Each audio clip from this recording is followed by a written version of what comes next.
Selamat pagi. Hai adik-adik, hari ini kita bertemu lagi. Apa kabarnya adik-adik? Semoga adik-adik sehat selalu. Dan bagi adik-adik yang sedang sakit, kakak doakan semoga lekas sembuh. Amin. Baiklah adik-adik, kita mau berdoa dulu ya, karena sebentar lagi kita akan mendengarkan firman Tuhan dan merenungkannya bersama. Ayo ambil sikap doa yang baik dan mari kita bersatu di dalam doa. Bapa di surga, kami mengucap syukur limpah terima kasih atas segala kebaikan Tuhan. Hari ini anak-anak sekolah minggu akan mendengarkan firman Tuhan. Kami selalu berdoa agar firman Tuhan ini jatuh di tanah hati kami yang baik, sehingga boleh tertanam, bertumbuh dan berbuah, buah untuk hormat kemuliaan nama Tuhan. Jadikanlah seluruh anak-anak sekolah minggu selalu takut akan Tuhan. Di dalam nama Tuhan Yesus kami berdoa mengucap syukur. Haleluya. Amin. Adik-adik sekolah minggu, mari ambil Alkitabnya dan buka di dalam kitab 1 Samuel pasal yang ke-16 ayat yang ke-7. Adik-adik perhatikan ya.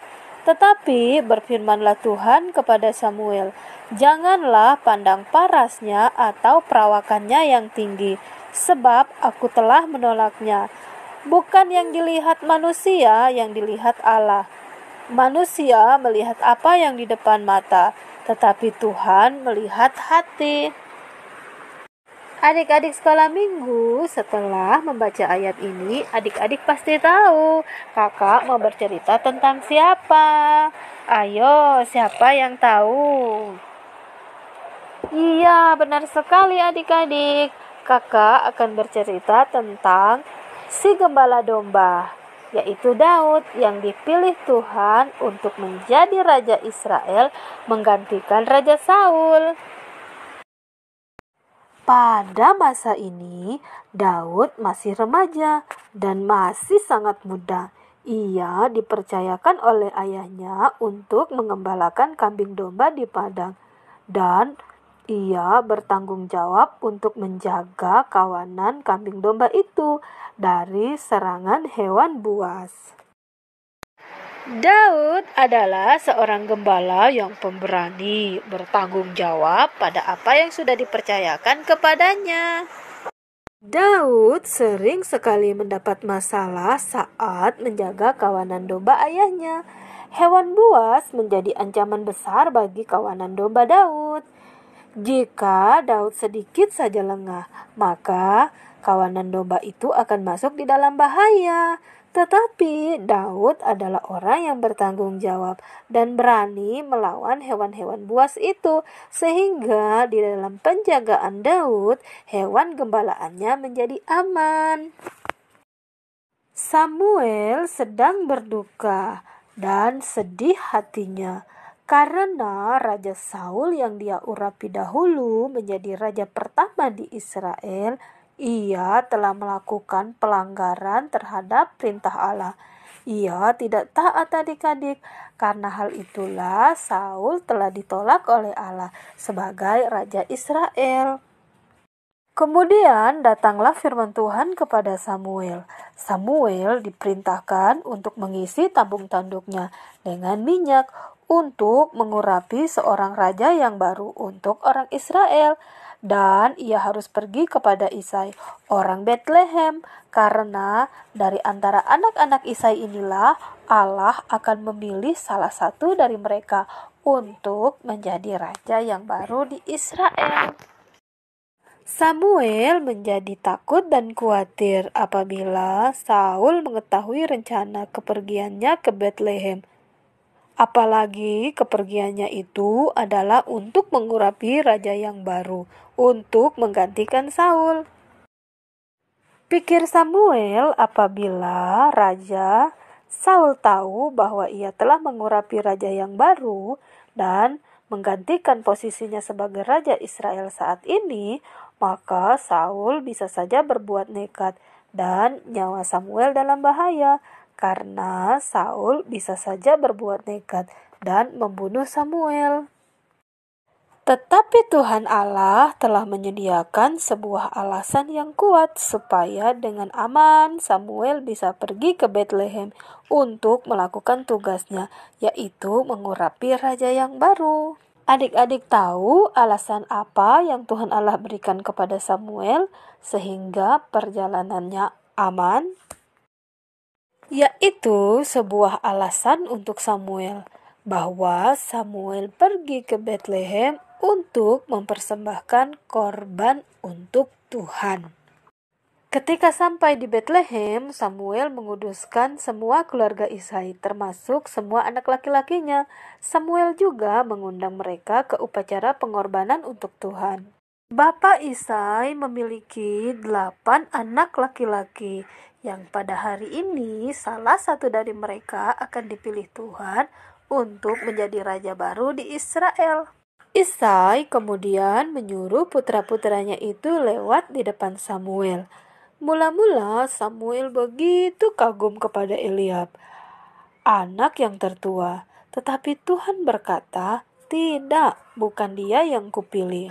Kemudian sesuai urutannya masing-masing, anak-anak Isai itu lewat di depan Samuel.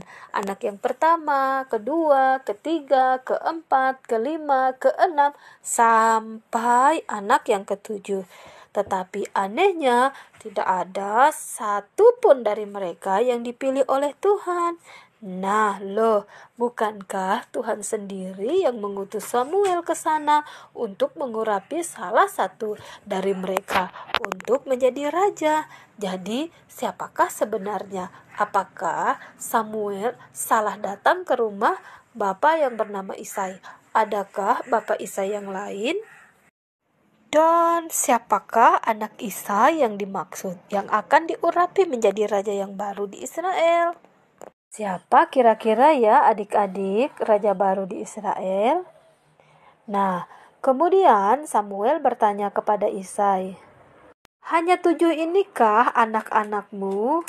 Lalu jawab Isai, "Masih tinggal 1, ada di padang mengembalakan kambing domba, namun dia masih kecil." Samuel meminta Isai untuk memanggil pulang Daud. Kemudian Daud pun dipanggil pulang. Sesampainya di rumah dan ketika Samuel melihat Daud, memang Daud masih sangat muda. Dia masih kemerah-merahan, matanya indah dan parasnya elok di dalam pandangan Tuhan. Lalu Samuel mengurapi dia karena Tuhanlah yang memilih Daud. Sejak Daud diurapi dan seterusnya berkuasalah roh Tuhan atas Daud. Jadi adik-adik, Daud diurapi oleh Samuel menjadi raja di Israel hanya disaksikan oleh keluarga terdekatnya, yaitu ayahnya dan kakak-kakaknya.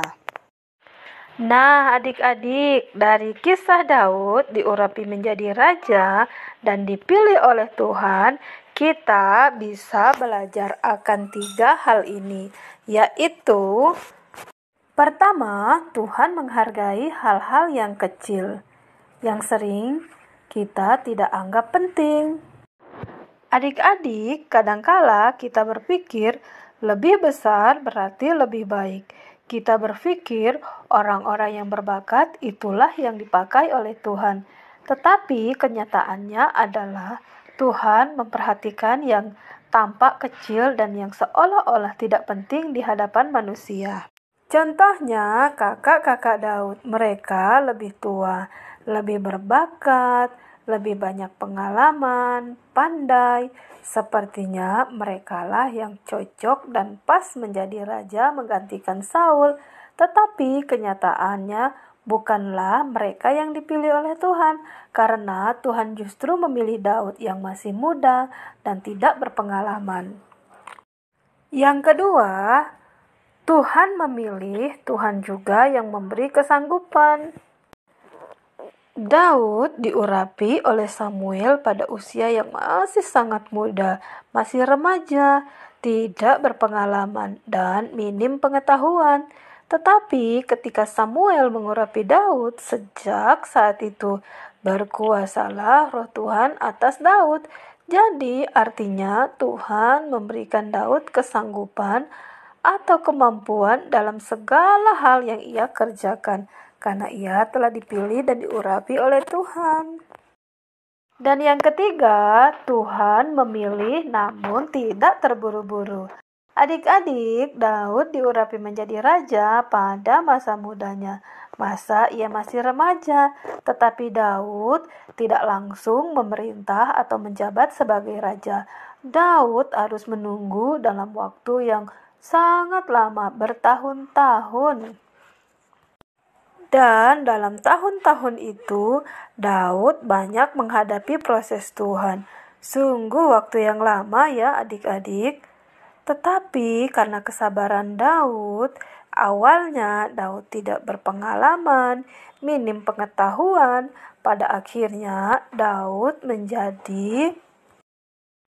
punya banyak pengalaman, pengetahuan, hingga akhirnya Daud bisa memerintah sebagai raja di Israel yang sah. Jadi adik-adik, Tuhan tidak pernah terburu-buru. Nah, adik-adik, kita pun juga adalah anak-anak yang dipilih oleh Tuhan. Percaya bahwa Tuhan pasti memberi kesanggupan kepada kita semua. Seperti Daud yang menunggu begitu lama untuk menerima janji Allah itu, Daud terus belajar sehingga ia mendapat begitu banyak pengalaman dan waktu yang dinantikan itu telah datang. Dan Daud pun siap untuk menjabat sebagai raja di Israel. Amin firman Tuhan. Mari kita bersatu di dalam doa. Tuhan Yesus, kami bersyukur kepadamu. Benih firman Tuhan yang telah ditabur, biarlah itu mendapat tempat di dalam hati kami. Kami rindu firman itu tertanam dan bertumbuh, serta berbuah-buah untuk hormat kemuliaan nama Tuhan. Di dalam nama Tuhan Yesus, kami berdoa mengucap syukur. Haleluya. Amin.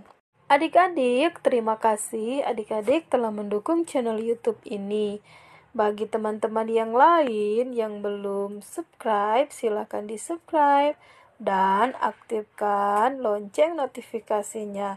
Terima kasih, Tuhan Yesus memberkati. Sampai jumpa di video berikutnya.